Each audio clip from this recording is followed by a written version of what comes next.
Ya, kembali lagi bersama aku di channel Diozen. Kali ini kita akan membahas tentang fakta dari Kamen Rider Gabu yang seriesnya baru aja tamat di tahun lalu ya. Ya, tanpa banyak basa-basi lagi, mari kita ke intro ini. AM to the PM, PM to the AM. If I quit your PM, I still rock Mercedes. If I quit this season, I still be the greatest. Gimana jadinya kalau Kamen Rider yang kelihatannya penuh warna dan permen ini ternyata awalnya hampir jadi series paling gelap di eranya. Kebanyakan orang lihat Kamen Rider Gabu dari luarnya saja. Warna cerah, tema makanan manis, desain yang kelihatannya santai, padahal di balik itu ada keputusan besar yang jarang banget dibahas. Beberapa fondasi penting series ini bahkan sudah diputuskan jauh sebelum kita tahu wujud finalnya seperti apa. Di video kali ini kita bakal bahas fakta di balik layar Kamen Rider Gabu. Dari konsep awal yang berubah total sampai detail kecil yang ternyata nggak pernah dibuat sembarangan.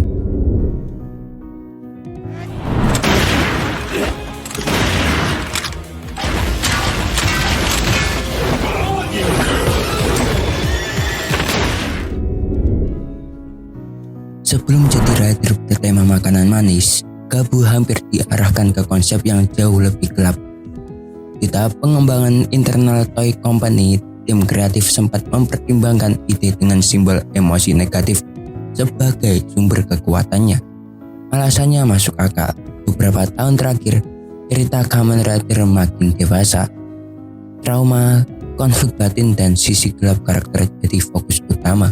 Gabu awalnya mau mengikuti arus itu ya. Tapi setelah dipertimbangkan lebih dalam, konsep tersebut terasa terlalu dekat dengan seri-seri sebelumnya yang sudah lebih dulu mengeksplorasi tema berat. Kalau dipaksakan, Gabu berisiko terasa mengulang pola yang sama. Akhirnya, sebelum pengumuman resmi dilakukan, arah kreatifnya diubah total. Tema makanan manis dipilih karena terasa kontras dengan nuansa berat era sebelumnya. Secara visual lebih segar, secara konsep lebih berani. Keputusan ini juga membuka peluang besar untuk desain kostum yang unik dan lini mainan yang lebih variatif.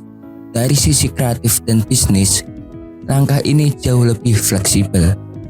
Pendekatan eksperimen tema seperti ini sebenarnya sudah dilakukan sejak era Kamen Rider Kuga. Jadi perubahan arah Gabu bukan keputusan spontan ya, tapi bagian dari tradisi eksplorasi panjang franchise ini.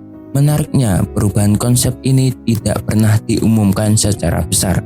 Informasinya baru terungkap lewat wawancara kreator di media Jepang ya.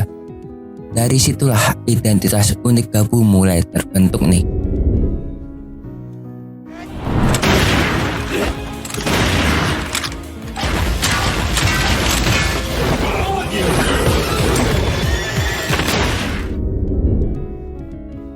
Banyak orang mengira upgrade form dari Kamen Rider biasanya dibuat menyesuaikan rating atau respon penonton. Untuk Gabu, ceritanya berbeda. Sejak awal, perangkat perubahannya sudah dirancang modular. Mekanisme dasarnya memang dibuat supaya bisa ditambahkan item baru tanpa mengubah struktur utamanya. Artinya, sistem ini bukan hasil tambal sulam di tengah produksi. Semua sudah direncanakan dari awal. Desain modular ini mempercepat pengembangan form tambahan dan mempermudah sinkronisasi antara produksi series dengan lini mainannya. Pendekatan fleksibel seperti ini memang pernah terlihat di Kamen Rider kecil. Bedanya, pada Gabu konsep modular sudah dipikirkan bahkan sebelum episode pertamanya ditulis penuh ya. Itu menunjukkan koordinasi awal yang kuat antara tim kreatif dan divisi pemasaran. Jadi ketika power up terasa lebih terstruktur dan rapi. Ini bukan kebetulan, sebagian besar sudah dipetakan jauh sebelum penayangan dimulai.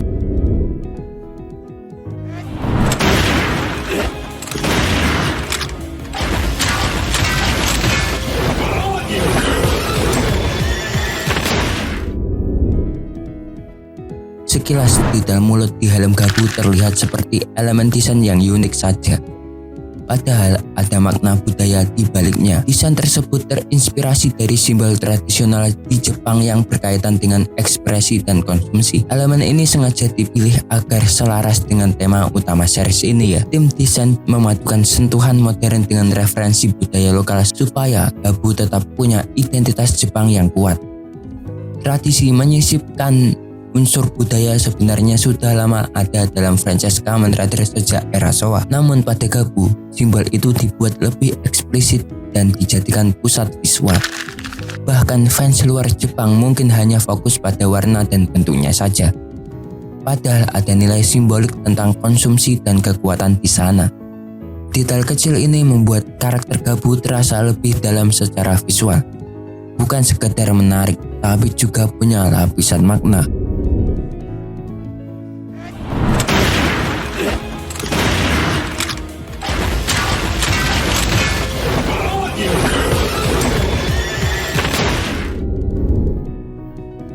Di era sekarang, mudah sekali menganggap semua scene aksi dibuat sepenuhnya dengan CGI.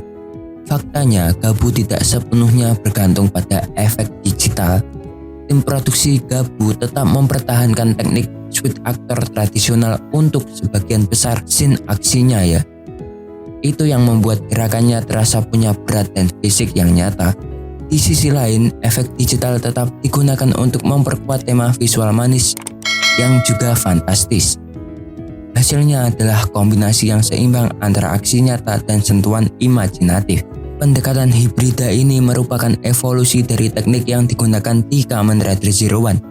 Jika Zero One lebih menonjolkan kesan futuristik digital, Gabu lebih menekankan interaksi fisik yang solid.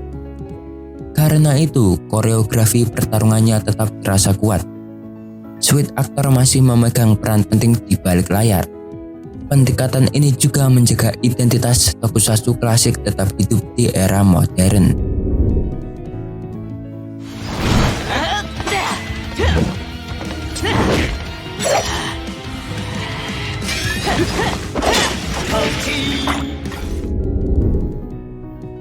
Nama Gabu terdengar sederhana, tapi pemilihannya tidak sembarangan.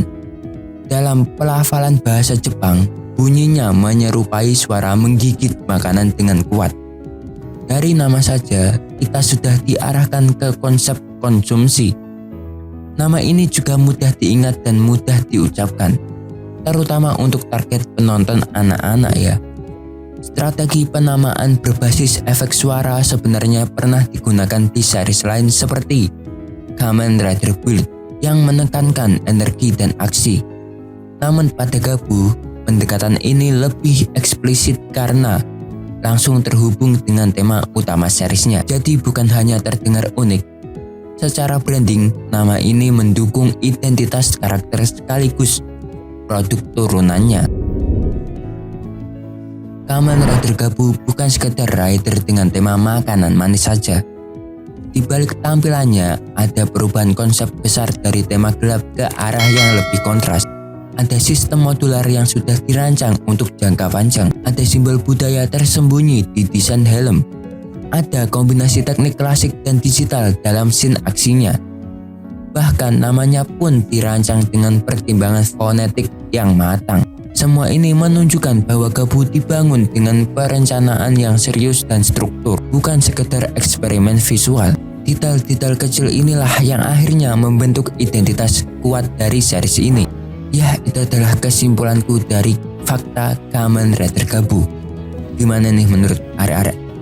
Kalau arek-arek punya fakta lain soal Gabu yang jarang dibahas, silahkan tulis di kolom komentar di bawah ya. Kita bisa bahas lebih dalam di video berikutnya, mungkin ya. Banyak ya faktanya. Yang aku bahas di video kali ini cuma 5. Yang menurutku menarik adalah desain pada helmnya yang sedikit terinspirasi dari ekspresi dan konsumsi ya, dari simbol tradisional di Jepang lah ya juga. Itu sih yang menarik dari fakta yang kubahas tadi. Kalau arek-arek gimana nih? Fakta apa yang bikin arek tercengang? Silahkan tulis di kolom komentar juga. Ya, segitu dulu untuk video kali ini. Jangan lupa subscribe agar kalian tidak ketinggalan video terbaru dari channel ini. Like kalau kalian suka, dislike kalau kalian jelek, dan share video ini. Follow IG-ku yang ada di sini. Jangan lupa senyum hari ini. Wassalamualaikum and dah.